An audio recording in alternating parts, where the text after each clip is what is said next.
Sama-sama tayong magiging Saksi!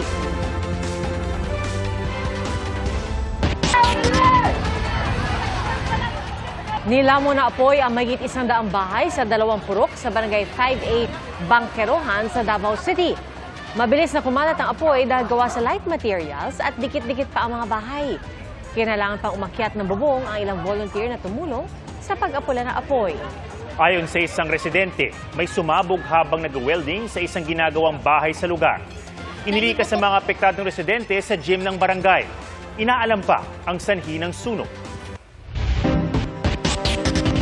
Posibleng abutin pa hanggang bukas bago makumpuni ang nasirang aircon system na namerwisyo sa mga pasahero ng NAIA Terminal 3. Sa mga pantalan at bus terminal naman, hanggang bukas din inaasahan ang dagsa ng mga pasahero ngayong long weekend. Saksi, si Mark Salazar. Literal na no chill ang mga nasa NAIA Terminal 3 kahit holiday long weekend. Sobrang init po ngayon dito. Namatay daw yung aircon. Kaya ngayon pinagpapawisan ako ngayon. Iba yung init sa loob. Hindi okay. Hindi komportable yung pasahero. Tsaka yung mga naghahatid. Bumigay kasi ang 3 sa 5 chiller ng air conditioning system ng terminal kahapon.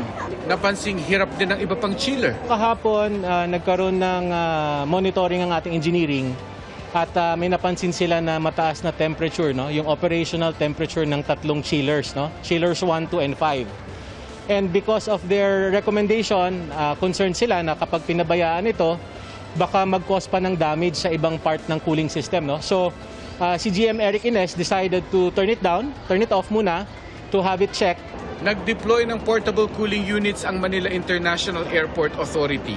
Pero hindi sapat para hindi magreklamo ang mga pasahero. We already procured drum fans, no, on top of evaporative fans. Posibleng abutin hanggang bukas ng tanghali ang pagkukumpuni ng aircon. Tinawagan naman natin ang ating contractor at sila naman ay nag-deploy ng additional personnel. Hopefully magawan pa ng paraan para mapaiksi pa yung downtime. Paliwanag ng NIA, magdadalawang dekada na ang Terminal 3. Asahan daw ang malalaking improvement sa pag-takeover ng private concessionaire sa September 14. Aabot naman sa 12,000 passengers ang inaasahan sa Batangas Port ngayong araw at doble pa bukas. Naghigpit pa ng seguridad ang pamunuan ng pantalan. Paalala nila bawal pa rin ang pagdadala ng pork products dahil sa banta ng African swine fever. Yung mga bawal, bladed weapons, no, yung mga firearms, no, pati yung mga meat products, no, nandito yung mga kasama natin sa ibang ahensya na nakabantay po. Huwag nyo na pong ipilit, maantala lamang kayo. Naka-standby na rin ang ilang dagdag na units ng mga bus terminal sa Lipa City. Hanggang bukas inaasahan ng dagsa ng mga pasahero doon.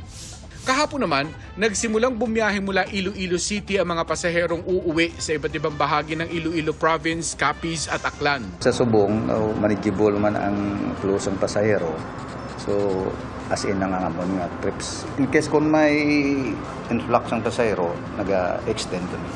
Unti-unti ring dumadagsa ang mga bakasyonista sa Boracay sa tala ng Malay Tourism Office. Mula August 1 hanggang 15, umabot sa mahigit 70,000 ang tourist arrivals.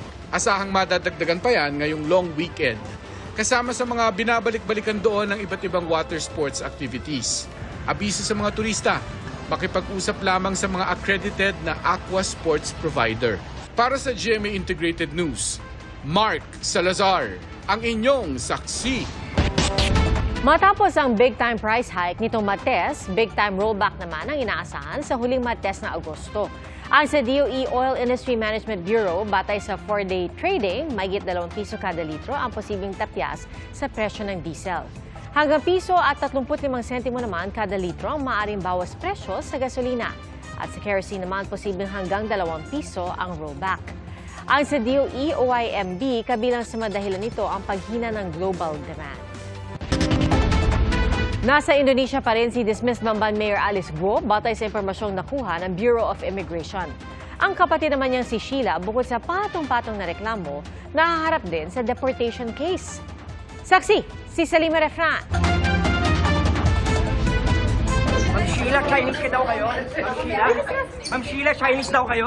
Napatakbo sina Sheila Guo at Cassandra Ong habang tinatanong ng media tungkol sa mga alegasyon laban sa kanila matapos silang i-inquest kanina.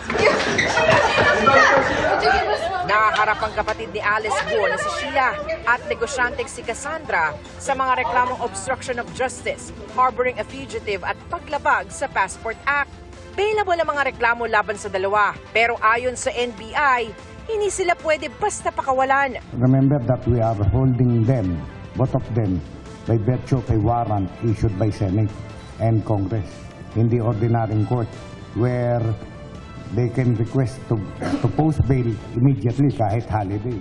Ito is Senate and Congress. So that is parang hindi natin malaman kung paano sila magbe-bail doon. Maganda na nag-usap-usap kami kahapon and we all came into agreement na we will just go through the proper process, which is for the law enforcement agencies to do their job first. Booking, inquest, take custody, and then once may request na ang House and the Senado na may hearing sila na kailangan namin dalhin sa hearing, that is when we will comply. They should have gone to the BI and surrender the person of Ms. Cassie Leong to the Sergeant-at-Arms of the House of Representatives. Yun, hindi naman siya palalayain dun. I-detain din siya ron kasi may order. So, why is she here? Yun ang kini-question namin. Sa mugshots ni Sheila, iba ang nakalagay na pangalan. Zhang Mier, ang pangalang nakalagay sa Chinese passport na nakuha sa kanya ng mga otoridad nang ilagay sa kustodiya ng Indonesian Immigration. Nang siyasatin ng NBI ang fingerprints ni Sheila at fingerprints sa Chinese passport na nakuha sa kanya, Sheila L. Guo, ito itong nasa amin, at isang Zhang Mier. Okay? Comparative fingerprint analysis shows that the Chinese Zhang Mier and Sheila L. Guo are one and the same person. So, iisa yun. So, we can conclude na si Sheila L. Guo na nasa amin ngayon ay isang Chinese. At dahil sa hawak na Chinese passport, nahaharap si Sheila sa deportation case. Sheila Guo ay sinampahan po natin ng deportation case for undesirability and for misrepresentation. We deem it na siya po ay nakakuha ng kanyang Philippine documents through fraudulent means. Walang exit stamp ng Pilipinas ang Philippine passport ni Sheila, pero may entry stamp sa Sabah, Malaysia. Iniimbestigahan na kung sa rutang ito rin pumuslit palabas ng bansa si Alice Guo. Ayon sa Presidential Anti-Organized Crime Commission o PAOC, tumutulong sa pagpapalipat-lipat na magkakapatid na si Alice, Sheila at Wesley ang sindikato sa likod ng mga pogo.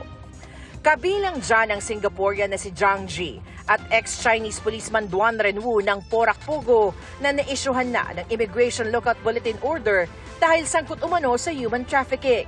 Gayon din ang mga business partners ni Alice Guo sa Pogo sa Bamban na sina Zhang Ruijin at Lin Baoying na sangkot umano sa qualified human trafficking at money laundering sa Singapore. We are going against a very sophisticated and prolific money laundering hub sa tri-border area na ito, which is Singapore, Malaysia, and Indonesia, and of course, the Philippines. Nakikipagtulungan na mga otoridad sa kanilang foreign counterparts para masukol si Guo at ang mga nasa likod ng kanyang pagtakas at pagtatago. Base sa tracking ng immigration ng Indonesia, nasa Indonesia pa rin si Alice Guo. Would you say malapit na po ba? Kay Alice Guo? Malapit na rin po ba? Well, I would say tuloy-tuloy ito at pwedeng sabihin na gano'n. Nakikipag-ugnayan na raw ang DFA para sa kanselasyon ng passport ni Guo. Ayon sa Office of the Consular Affairs ng DFA, pwedeng makansela o ma-revoke ang Philippine passport kung may court order o kung fraudulent o may misrepresentation sa pag-a-apply nito tulad ng pamimiki ng dokumento. I know there's a process, but how long will it take usually? Hard to say, but we're working with the Kahapon siya huling nakausap ng kanyang abogado na si Attorney Stephen David. Hindi raw nila pinag-usapan kung nasan si Alice, pero patuloy raw na kinukumbinsi ni David ang dating mayor na lumantad na. Hindi naman natin alam kung nasa Indonesia siya, pero ako, I'm very hopeful na because meron akong negotiation for her to face the court, to surrender, And I believe in a very near future, very sooner than we expect, darating siya at haharap.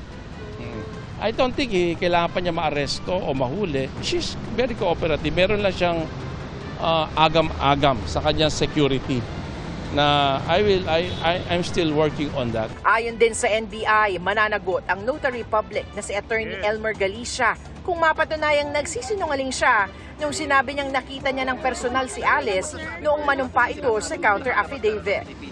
Pwede sigurong papasok sa perjury. Perjury. Okay.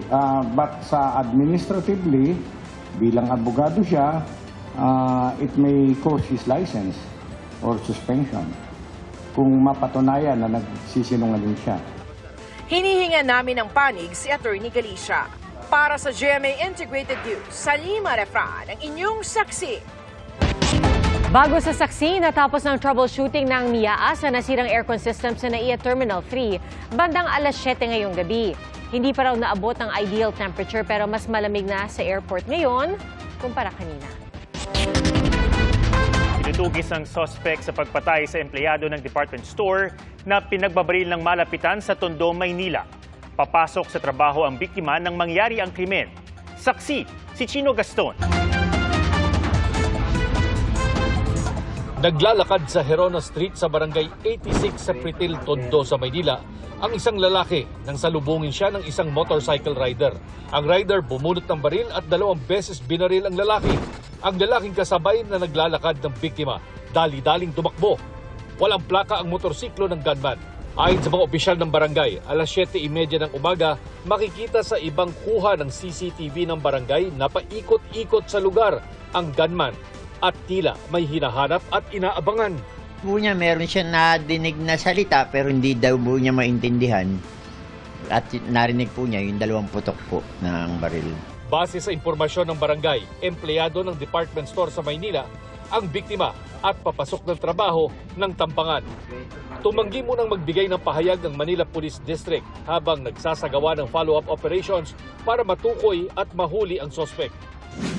Sa Malasiki, Pangasinan, patay rin ang isang tricycle driver matapos barilin ng mga demotorsiklong salarin. Ayon sa Malasiki Police, dead on arrival sa ospital ang 40 anyos na biktima. Ligtas naman ang kinakasama niyang sakay ng tricycle. Tumakas sa mga sospek matapos ang krimen. Ayon sa pulisya, posibleng may matinding galit ang mga sospek sa biktima. Nangangalap na rin ng CCTV footage ang pulisya na posibleng makatulong sa kanilang investigasyon. Para sa GMA Integrated News, Chino Gaston, ang inyong saksi. Mga kapuso, sama-sama tayong maging saksi.